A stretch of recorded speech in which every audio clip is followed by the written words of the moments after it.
عقیدت و محبت میں جھوم کر سب سے پہلے حضور نبی کریم مکی مدنی تاجدار دونوں عالم کے مالک و مختار مصطفیٰ جان رحمت شمع بزم ہدایت نو شہ بزم جنت گل باغ رسالت عرش کے زیب و زینت فرش کے طیب و زہر، یعنی حضور احمد مجتبی حضرت محمد مصطفیٰ صلی اللہ علیہ وسلم کے بارگاہ بے کس پناہ میں جھوم جھوم کے سارے لوگ درود شریف کا نذرانہ پیش کیجیے اور پڑھیے اللہم سیدنا و مولانا محمد وآلہ وسلم صلاۃ و سلام علیک یا رسول اللہ صلی اللہ تعالی علیہ وسلم۔ نبی ملت اسلامیہ اللہ کی بارگاہ میں شکر ادا کرتے ہیں کہ اللہ ہم سبوں کو صحیح سلامتی کے دولت سے نوازا ہے، اور اس کے بعد پھر ہم اپنے رب کی بارگاہ میں اکٹھا ہو کر نماز جمعہ پڑھنے کے لیے حاضر آئے ہیں۔ اللہ کی بارگاہ میں دعا ہے اللہ تعالی ہم سب کی حاضری کو اور اس نماز جمعہ پڑھنے کو اپنے بارگاہ میں قابل قبول عطا فرمائے، اور اس نماز کی برکت سے مسلمانوں پر آئے ہوئی آفت و بلا جو مسلمان ابھی جس دور سے گزر رہے ہیں، مسلمانوں کو اللہ خوشحالی اور اچھی زندگی گزارنے کی توفیق عطا فرمائے۔ عزیزان محترم، اب آئیے ایک حدیث پاک ہے، یہ کنز الامال کی حدیث پاک ہے، اور حدیث کا نمبر ہے 22,290۔ میرے آقا کریم صلی اللہ علیہ وسلم ارشاد فرماتے ہیں کہ جو روزانہ مجھ پہ 100 مرتبہ درود پاک پڑھے گا، کتنی مرتبہ؟ 100 مرتبہ جو درود شریف پڑھے گا، میرے آقا فرماتے ہیں اللہ اس کی 100 حاجتیں پوری کرے گا۔ کتنی حاجتیں؟ 100 حاجتیں پوری کرے گا، اس میں سے 70 حاجتیں آخرت میں پوری کرے گا، اور 30 حاجتیں اللہ دنیا کی پوری کرے گا۔ اب اس حدیث پاک سے کتنی خوشخبری ہے۔ حاجتیں مطلب جس پریشانی میں آپ ہوں، رب کی بارگاہ میں وہ پریشانی دور کرنے کی دعا کریں گے، درخواست کریں گے، اللہ اس پریشانی سے آپ کو محفوظ عطا فرمائے گا۔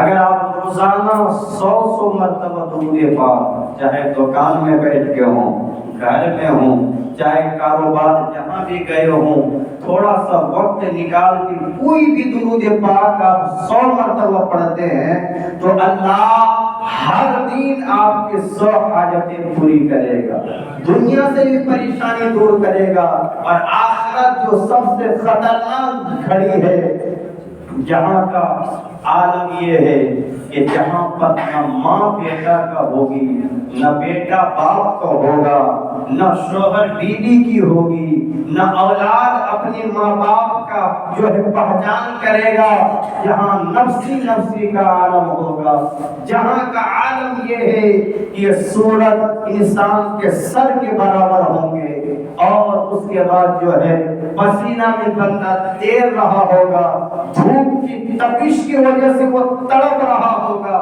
اگر وہاں اس پریشانی میں رہے گا، لیکن جو دنیا میں ہر روز درود پاک پڑھا ہوگا، اس پریشانی سے نجات کی دعا کرے گا، اللہ اس درود پاک 100 مرتبہ روزانہ درود پاک پڑھنے کی وجہ سے وہاں کی پریشانی اللہ دور کرے۔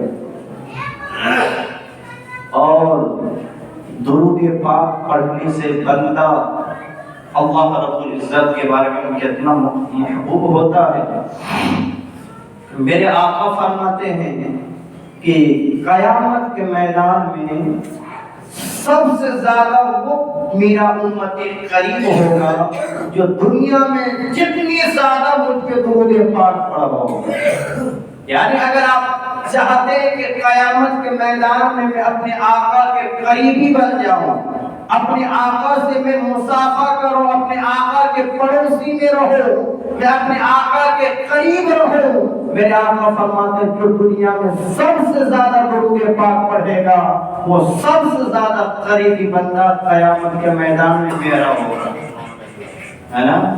اور اس کے بعد پھر درود پاک کے تعلق سے میرے آقا نے فرمایا، سبھی کو معلوم ہے، میرے آقا فرماتے ایک مرتبہ اگر کوئی مجھ پہ درود پاک پڑھتا ہے نا، اللہ 10 نیکیاں بھی عطا کرتا ہے، 10 درجے بھی بلند کر دیتا ہے، اور 10 گناہوں کو اللہ مٹا دیتا ہے۔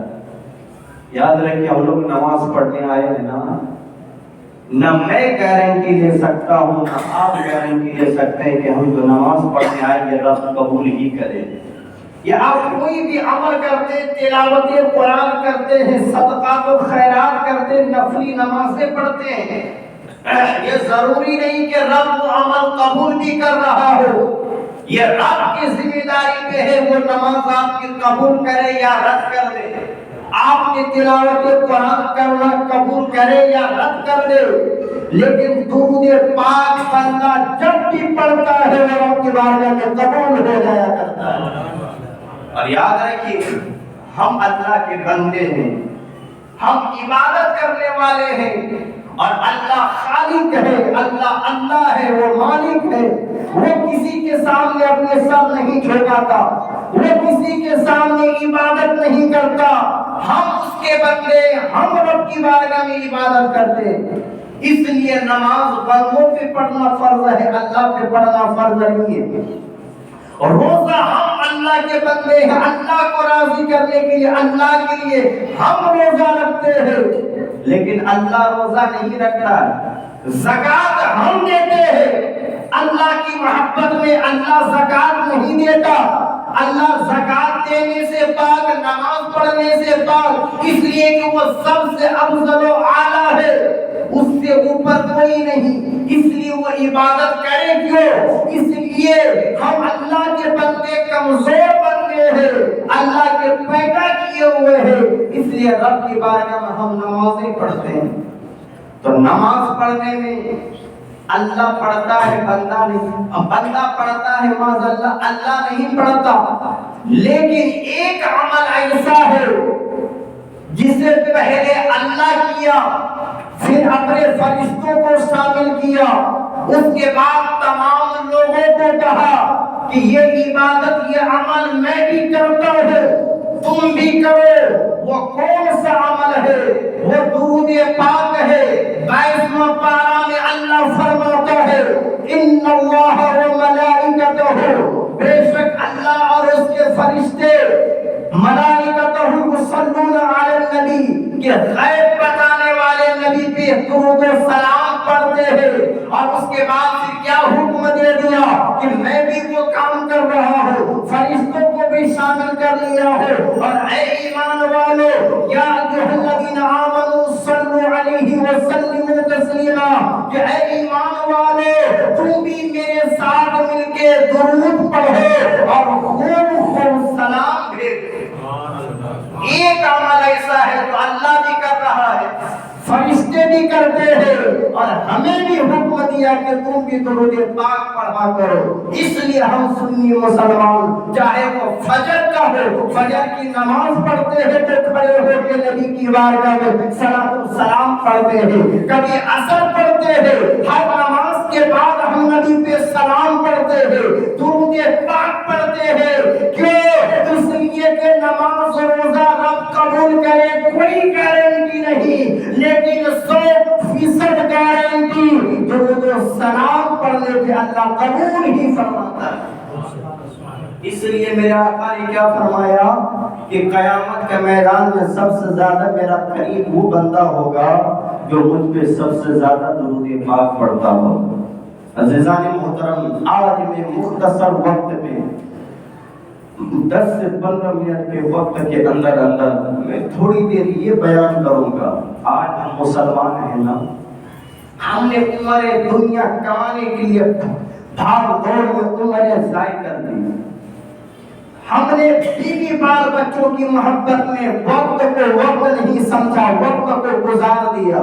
ہم دنیا کو اچھا بہتر بنانے کے لیے، گھر بنانے کے لیے، بلڈنگیں بنانے کے لیے، سماج میں عزت کمانے کے لیے ہر بندہ صبح میں اٹھتا ہے، وہ روزی مال کمانے کے چکر میں وہی سوچ لے کے صبح اٹھتا ہے، شام کرتا ہے، سوتا ہے مال کمانے کی نیت سے، اٹھتا ہے مال کمانے کی نیت سے۔ ہم نے اللہ کو چھوڑ کے مال کمانے میں لگ گیا، لیکن کسی کو عمر 50 سال ہو گئی، کوئی 70 سال عمر پار کر گیا، لیکن صرف جو دولت کمانے کو سکون سمجھ لیا، صرف دولت اور گاڑی بنگلہ میں کیا سمجھ لیا کہ جس کے پاس اچھا گھر ہوگا وہی خوشی کے ساتھ سکون کے ساتھ زندگی گزارے گا، جس کے پاس کئی گاڑیاں ہو وہی سکون کے ساتھ زندگی گزارے گا، جو اچھا کھاتا ہو وہی سکون کے ساتھ زندگی گزارے گا۔ لیکن حال یہ اچھا گھر بنانے والا بھی گھر میں سکون کے ساتھ نہیں رہتا ہے، 4 چکا گاڑی پہ چلنے والا بھی پریشان نظر آ رہا ہے، اور جو ہے جو رات دن مرغ مسلم کھاتے ہیں وہ بھی پریشان ہوتا ہوا نظر آتا ہے۔ آخر سکون کیا چیز میں ہے؟ ہم نے 60-70 سال سکون حاصل کرنے میں لگا دیا، لیکن سکون نہیں ملا۔ آخر سکون ملے گا کہاں؟ میں نے کوئی چین کا سفر کر رہا ہے، کوئی ملک عرب جا رہا ہے، کوئی امریکہ جاتا ہے، وہ چاہتا ہے میں سکون، مجھے سکون مل جائے، لیکن پوری دنیا میں گھوم رہا ہے، لیکن جب تک گھوم رہا ہے تھوڑی دیر سکون مل رہا ہے، جیسے وہ پھر گھر آتا ہے پھر وہ پریشان نظر آتا ہے۔ آخر دنیا میں سکون ہے یا نہیں؟ بہت سارے پریشان ہو کر وہ سوچنے لگے دنیا میں سکون نہیں ہے۔ امریکہ میں کیا ہوا؟ امریکہ کے لوگوں کو جب ذہن میں مال کمانے کا جو ہے جنون پیدا ہوا، جو مشین کے سامنے کام کرنے لگا، 16 گھنٹہ کام کر رہا ہے، باقی پیشاب کھانا پینا کھڑے کھڑے کر رہا ہے، اتنا مال و دولت کما لیا۔ کسی کا 40 منزلہ مکان ہے، کسی کا 30 منزلہ مکان ہے، کوئی 100 منزلہ مکان بنا لیا، گھر میں فریج بھی ڈال دیا، صوفہ کپڑا بھی لگا دیا، ہر طرح کے عیش و آرام والی وہ جو ہے زندگی گزارنے لگا، لیکن 50 جو ہے منزلہ مکان بنانے کے بعد بھی سکون میں نہیں ہے، اچھا کھانا کھانے کے بعد بھی سکون میں نہیں ہے۔ ہوا یہ کچھ سال پہلے کیا ہونے لگا کہ امریکہ میں وہ ایک فیملی، بہت سارے آدمی، کوئی 10 منزلہ مکان پہ جا رہا ہے، وہاں سے کود کے وہ مر جا رہا ہے، کوئی اپنی بیوی بال بچہ کو لیا 50 منزلہ مکان کے چھت پہ چڑھا، وہاں سے کود کر کے جان دے دیا۔ جب پتہ لگایا گیا کہ آخر یہ لوگ کیوں جان دے رہے ہیں، اس کے بعد گھر کی کمی نہیں ہے، دولت کی کمی نہیں ہے، ارے دولت کا انبار ہے، گاڑیوں کا ڈھیر لگا ہوا ہے، پھر بھی یہ اپنی جانیں کیوں دے رہا ہے؟ تو جواب یہی ملا، ارے میں نے دولت کما لی، گھر بنا لیا، بنگلہ بنا لیے، لیکن نہ بنگلہ میں سکون ملا، نہ گاڑی میں سکون ملا، نہ اچھا کھانے میں سکون ملا۔ اس کا مطلب دنیا میں سکون نہیں ہے، اس لیے وہ اپنی جان دے رہا ہے۔ لیکن اب آئیے قرآن سے پوچھئے، اے قرآن کیا دولت کمانے میں سکون ہے یا اچھا گھر بنانے میں سکون ہے؟ تو اللہ کا قرآن کہتا ہے، اے دولت میں سکون تلاش کرنے والے، اے اچھا کھانا میں سکون تلاش کرنے والے، اے اچھی گاڑی پہ چڑھنے میں سکون تلاش کرنے والے، سکون نہ گاڑی میں ہے، نہ بنگلہ میں ہے، نہ مکان میں ہے، نہ اچھا کھانے میں ہے۔ اگر سکون چاہتے ہو، اللہ فرماتا ہے الا بذکر اللہ تطمئن القلوب، ارے دلوں کو سکون تو اللہ کے یاد میں ہے۔ تم اللہ کو یاد کرنا شروع کر دو، اگر تم پھٹے پرانے کپڑے بھی پہنو گے پھر بھی تم سکون کے ساتھ زندگی گزارو گے۔ اللہ کا ذکر کرنا شروع کرو، اگرچہ تم جو ہے ٹالی کے ٹوٹے پھوٹے مکان میں بھی رہو گے، اللہ سکون عطا فرمائے گا۔ لیکن ہم نے عبادتیں چھوڑی، اللہ کو بھولے، تو کیا ہوا؟ نہ دنیا ملی، نہ آخرت ملا، نہ جو ہے عزتیں ملی۔ آج پوری دنیا میں سب سے زیادہ اگر کوئی ذلیل ہو رہا ہے، سب سے زیادہ رسوا اگر کسی کو کیا جا رہا ہے وہ مسلمان ہے۔ کبھی تعلیم کے نام پہ اسے بے عزتی کیا جا رہا ہے، کبھی سیاست کے نام پہ بدنام کیا جا رہا ہے، ہر جگہ بدنام تم ہو رہے ہو۔ کیوں؟ اس لیے کہ سب کے لیے وقت نکالا لیکن اپنے اللہ کے لیے وقت نہیں نکالا، تو اللہ نے کیا کیا؟ تمہارے جینا مشکل کر دیا اور تمہارا جو ہے بے عزتی ہونا دنیا میں اللہ مشکل بنا دیا۔ آپ دیکھیے ایک بات اور یاد رکھیے، میں نے جو آیت کریمہ کی تلاوت کی نا، اس میں اللہ فرماتا ما سلککم فی سقر الم نکن من المصلین۔ آپ دیکھیے اللہ نے دو گھر بنایا، ایک کا نام جنت ہے، ایک کا نام جہنم ہے۔ آج ہم شراب نہیں پیتے ہیں، کیوں؟ اس لیے کہ اللہ ناراض ہو جائے گا تو جہنم میں ڈالے گا۔ ہم جو ہے برائی اس لیے نہیں کرتے ہیں، ہم سوچتے اللہ ناراض ہو جائے گا تو جہنم میں ڈالے گا۔ ہر مسلمان چاہتا ہے میں اپنے اللہ کو راضی کر لوں، اللہ مجھے جہنم نہیں جنت عطا کرے۔ اسی لیے ہم کبھی جو ہے دین کے کام میں حصہ لیتے ہیں، کبھی مسجدیں بناتے ہیں، کبھی مدرسہ بنا دیتے ہیں، غریبوں کی بیٹی کی شادی کرا دیتے ہیں، جتنے بھی نیک عمل کرتے ہیں، جمعہ کی نماز پڑھنے آئے 5 وقت کی نماز پڑھتے ہیں۔ ہماری کیا خواہش اور کس نیت سے نماز پڑھتے کہ اللہ راضی ہو جائے اور اللہ جہنم سے بچا لے۔ لیکن آپ سنیے کیا کام کرنے سے اللہ جہنم میں ڈالتا ہے۔ قرآن میں 30واں پارہ میں اللہ فرماتا ہے کہ جب جہنمی جہنم میں جا رہے ہوتے، تو جب جہنمی جہنم کے دروازے پر پہنچیں گے تو اللہ کے فرشتے ان کے دامن کو پکڑ کر سوال کرے گا، اے جہنم میں جانے والے بتا تو صحیح آخر دنیا میں کون سا ایسا کام کرتے تھے کہ آج تم جہنم میں جا رہے ہو؟ کون سا ایسا جو ہے تم نے جرم کیا کہ آج اللہ تمہیں جہنم میں ڈال رہا ہے؟ وہ بندے اپنے سروں کو جھکائیں گے، وہ جہنمی عرض کریں گے، ارے ہم اس لیے جہنم میں جا رہے ہیں کہ ہم ان لوگوں میں سے تھے آزان تو ہوتی تھی لیکن نماز پڑھنے مسجد نہیں جاتے، یعنی نماز نہ پڑھنے کی وجہ سے آج میں جہنم میں جا رہا ہوں۔ اے میرے دوستو، ہر کوئی جہنم سے بچنے کے لیے نہ جانے وہ کیا کیا کام کرتا ہے، نیکیاں کرتا ہے۔ کبھی آپ محفل میلاد سجاتے ہو، کسی غریب کی شادی کرتے ہو، نیک عمل کرتے ہو تاکہ اللہ جہنم سے بچا لے، لیکن جہنم میں جو جانے والا عمل ہے وہ نمازوں کو نہ پڑھنا، نمازوں کو چھوڑنے کی وجہ سے بندہ جہنم میں جائے گا۔ لیکن آج پوری دنیا کے مسجدوں کا جائزہ لو، اگر سب سے زیادہ سنی اگر کسی کوئی گھر دنیا میں نظر آتی ہے تو وہ مسجد نظر آ رہی ہے۔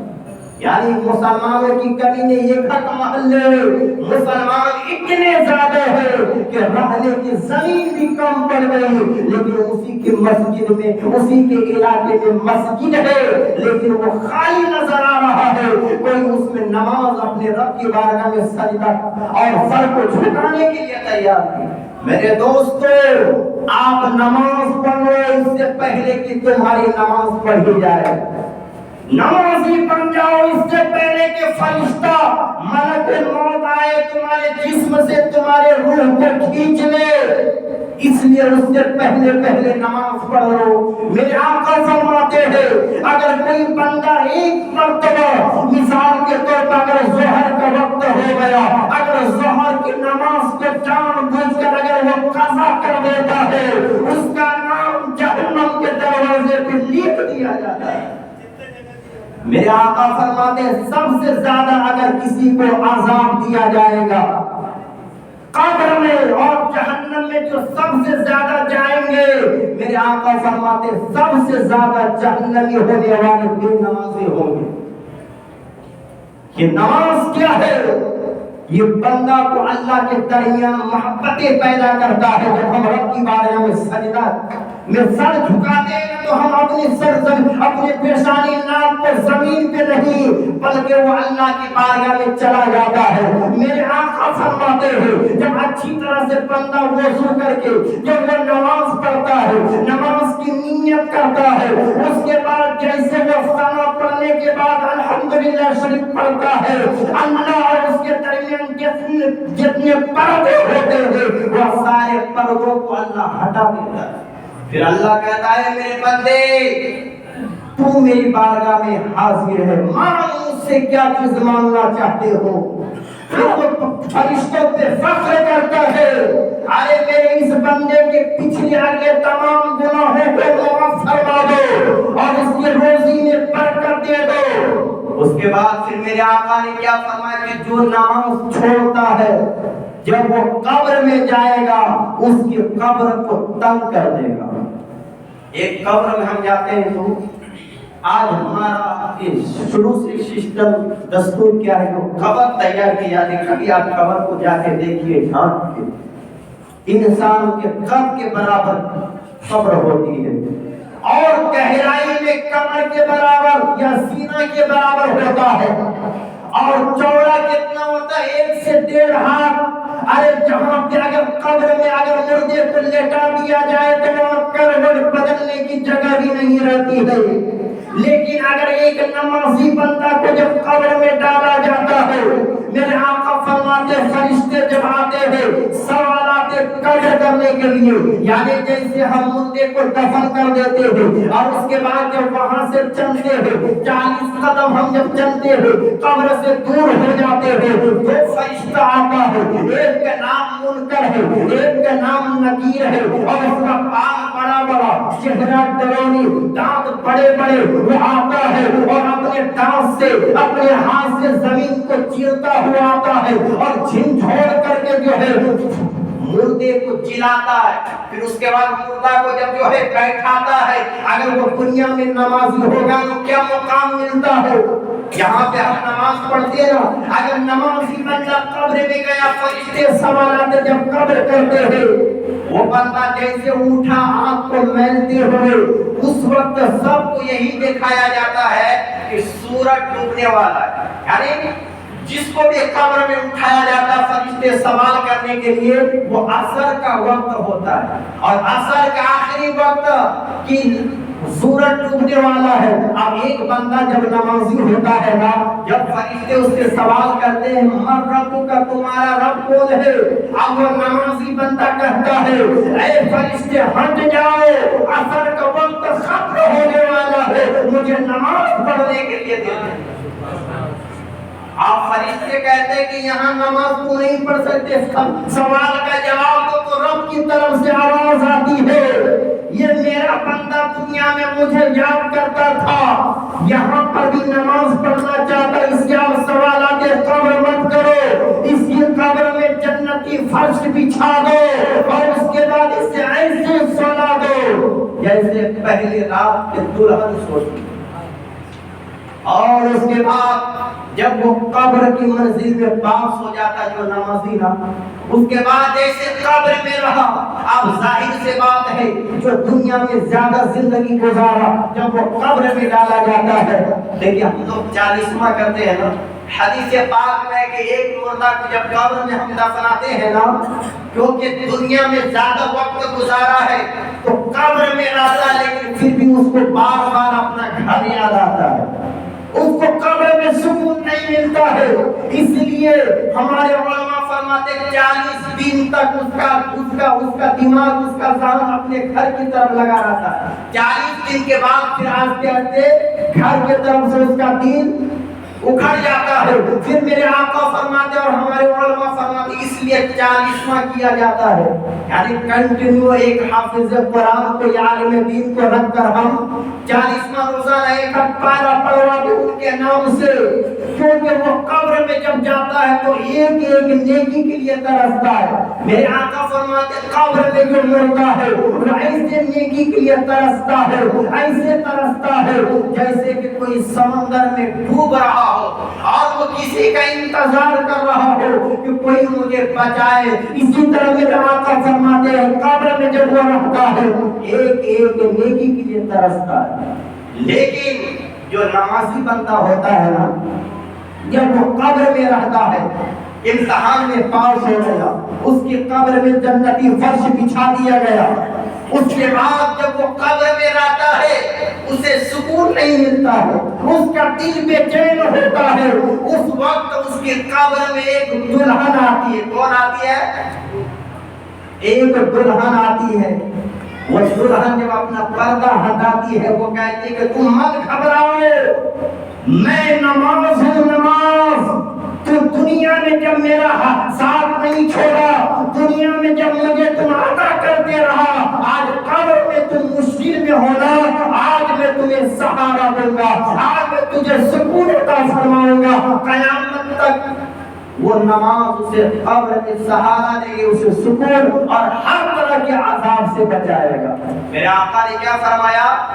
جو بندہ نماز پڑھتا ہے نا، جب وہ قبر میں جائے گا اگر فرشتے کسی گناہ کی وجہ سے عذاب بھی دینے آئے گا، یہ نماز اس کے سامنے کھڑا ہو جائے گا، کہے گا اس بندے کو عذاب مت دو، اگرچہ یہ گنہگار تھا لیکن نماز کا وقت ہوتا یہ مجھے یاد کرتا تھا.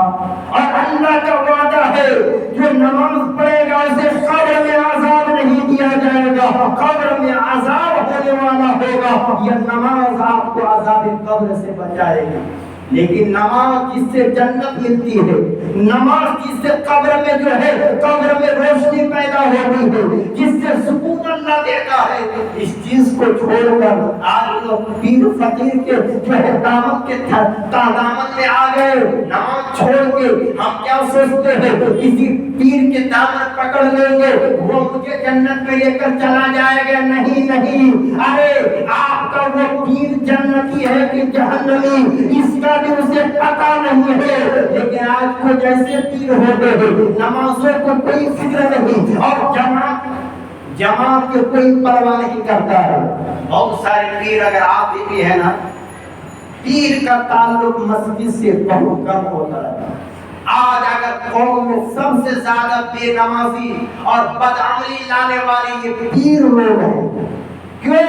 اس لیے کہ آپ عام آدمی سمجھ رہے تھے پیر کا مقام بہت بڑا ہے، آپ اس کی بارگاہ میں گئے دعا کرانے کے لیے، اس سے آپ نے بیعت کی کہ میں ان سے مرید ہو جاؤں گا تو جنتی ہو جاؤں گا. یہ پیر آئیڈیل ہوتا ہے. لیکن پیر کبھی آپ کے علاقے میں جاتا ہے، میرے علاقے میں جاتا ہے، کہیں بھی جاتا ہے لیکن مسجد نہیں آتا. عام آدمی کیا سمجھتا؟ ہم جتنا پڑھا نماز کو فرض سمجھ رہے تھے، اس کا مطلب نماز اتنا فرض نہیں ہے. جتنا زیادہ ہم نماز کی جماعت کی پابندی کرتے تھے لگتا اتنا بڑا واجب یا اتنا بڑا اہمیت والا جماعت نہیں. اس لیے کہ اگر جماعت نماز اتنی اہمیت رکھتی تو ہمارے پیر نماز پڑھتے اور مسجد پہ جاتے جماعت کا اہتمام کرتے. اس لیے میرے دوستو کسی دنیا دار کے چکر میں مت پڑو. اگر جنتی بننا چاہتے ہو نمازی بنو گے، بے نمازی کبھی جنت میں نہیں جا سکتا. جس طرح دنیا میں زندہ رہنے کے لیے کھانا پینا ضروری ہے، اسی طرح مسلمان بنے رہنے کے لیے نماز پڑھنا ضروری ہے. کھائے بغیر جیسے زندہ نہیں رہ سکتا، اسی طرح نماز پڑھے بغیر کوئی جنت میں نہیں جا سکتا. انہی چندوں کے ساتھ میں اپنی گفتگو ختم کرتا ہوں. اللہ رب العزت کی بارگاہ میں دعا ہے اللہ تعالی ہم سبوں کو اہدنا الصراط المستقیم سیدھے راستے پہ چلنے کی توفیق عطا فرمائے. اللہ مجھے آپ ہم سب کے گھر